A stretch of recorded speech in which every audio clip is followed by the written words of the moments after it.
How you doing, everybody? It's Bad Brad, and today is just a casual conversation about the future of guitar, the future of music, and the future of the way we make it, okay? These are my predictions to where things are headed, okay?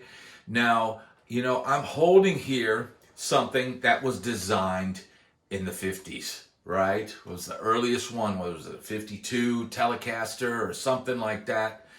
Leo Fender was a genius. But this is an analog. This is an analog instrument. This is old school wires, magnets, potentiometers, caps, wires, an output jack, a tone knob, a volume knob, and a pickup switch, brass saddles, and two pickups. This is old school right here. This is the epitome of old school. And, there are so many of us older players out there that grew up with this. This is the sound of our youth, right? And, whether you're boomers or Gen X, or millennials now. Because guess what, millennials? You're coming up right behind us. And you guys are getting on up there in age. But we're all creators. We're all musicians. We're all, some of us, guitar players, bass players, drummers, keyboardists, right? We create. That is what we do, okay? But the way we do it has changed greatly. Tube amps was the only thing for guitar players. That was the be-all, end-all. I still romanticize my days with those old, I have a Silverface Fender Vibrolux Reverb, and I love that amp because when I look at it, it looks like what I looked at when I was a little kid sitting in my room. It's that same smell. It's the sound of the sizzle of the tubes and the crackle of the cable and the drench it in reverb and then accidentally bump it and you hear the spring noise. It's just something magical about it. And, the one thing that I think makes guitar and bass, these electrical stringed instruments so unique is the analog nature of what we do.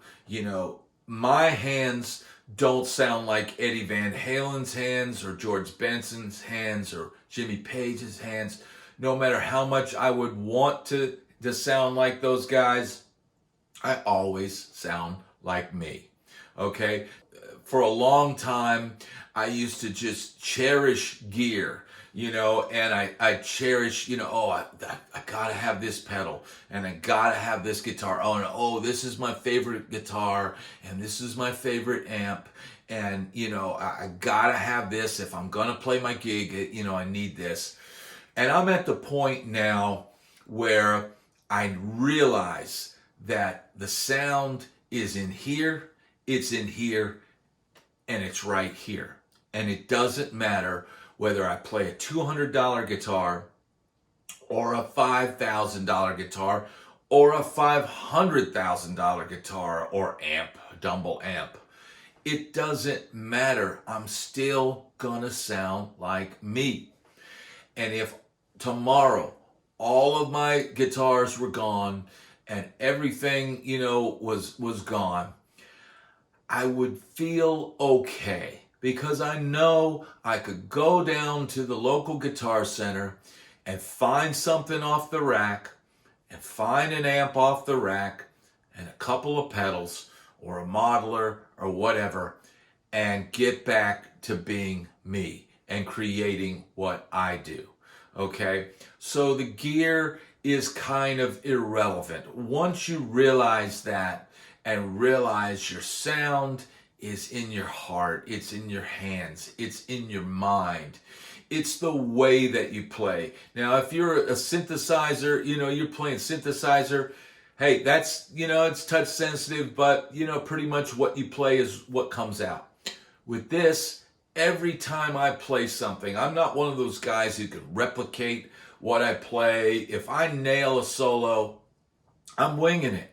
I'm an improviser, and when I was out on the road and they wanted me to play the same solos every night, I just couldn't do it.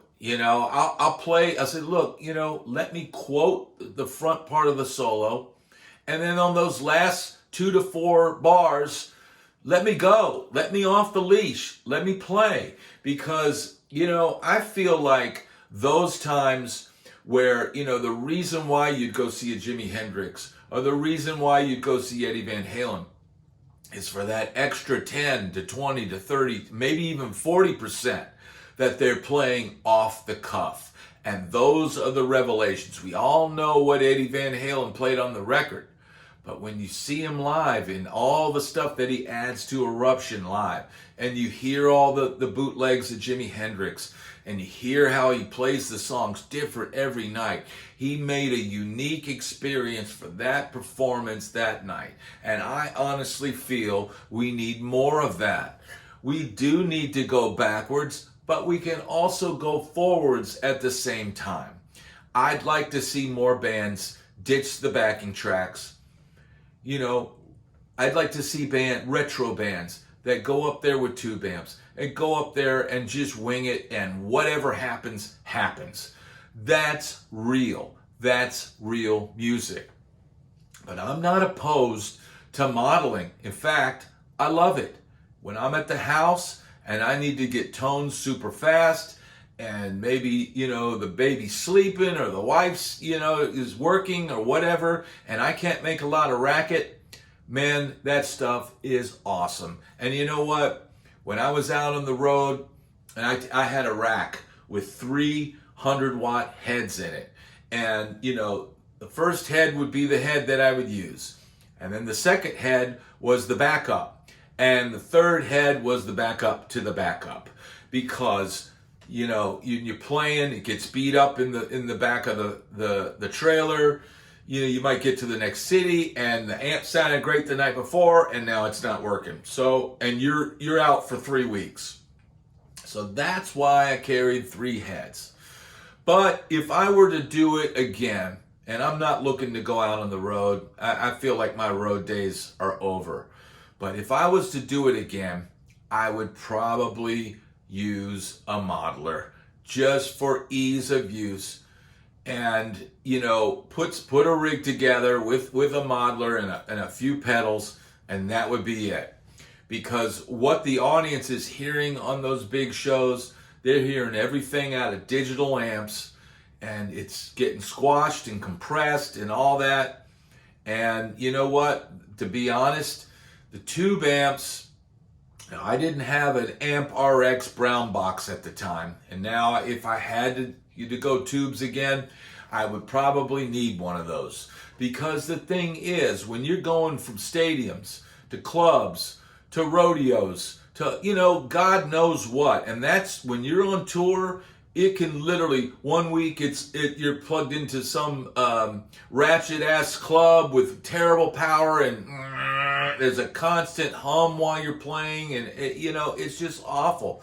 And then maybe the next night your amp's getting too many volts, and the amp just it's not reacting the way it did the night before, and each night would be a challenge.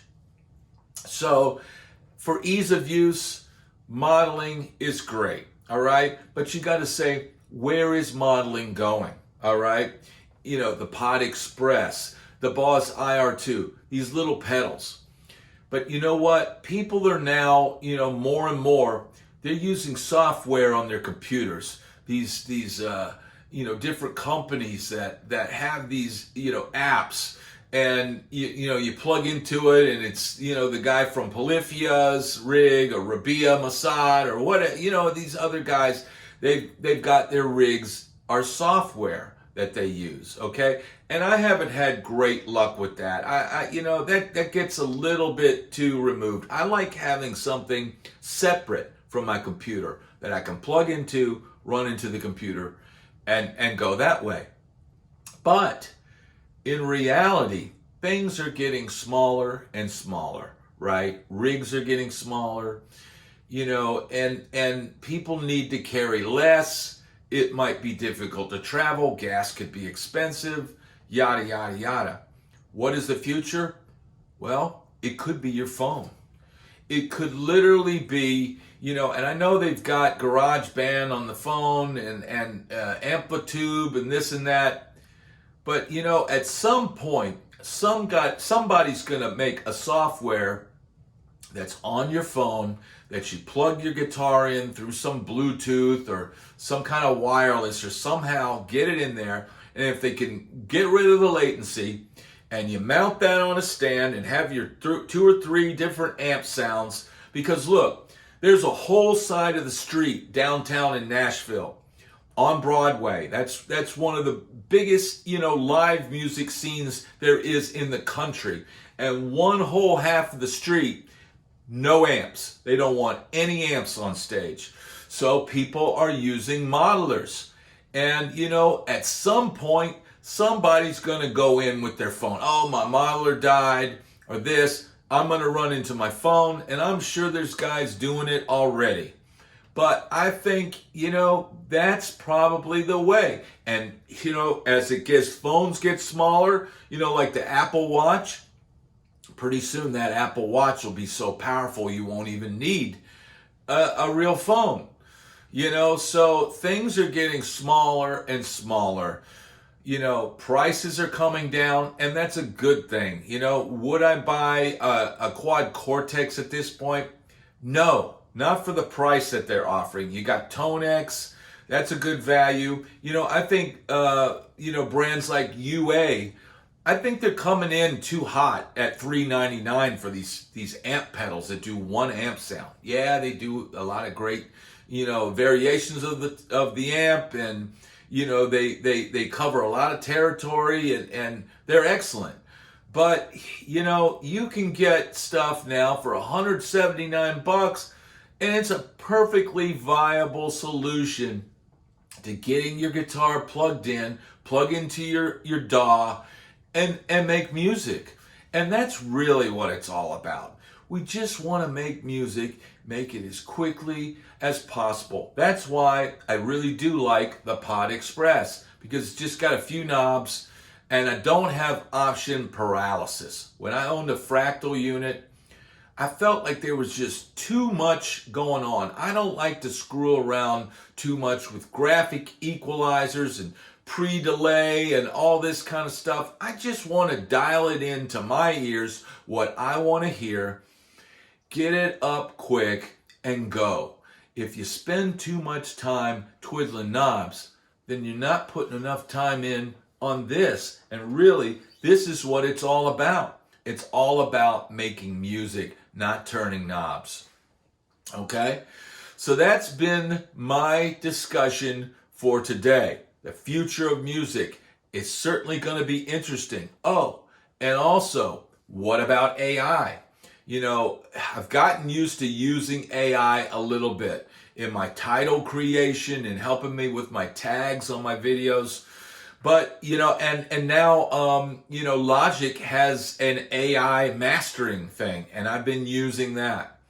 But, I feel like more and more they're going to have, click this button and we'll fix your vocal. And yeah, auto-tune, already kind of does that. But I just feel like it's going to be all integrated to where you can just tell, Logic, tighten up the drums, slide the bass over, fix the pitch on the vocal, and give me a great fat mix. Boom. and it's going to do it. So that's going to cut down on the production time and the production costs. And maybe it'll be easier to get your music recorded and done. Now, they just need to fix the royalties and Spotify and all these other companies that aren't paying artists enough money. But I digress. That's been my talk for today. If you'd enjoyed this, please hit the like and subscribe button and hit that notification bell so you don't miss any more of my content. I'll be back with more cool stuff. Stay tuned.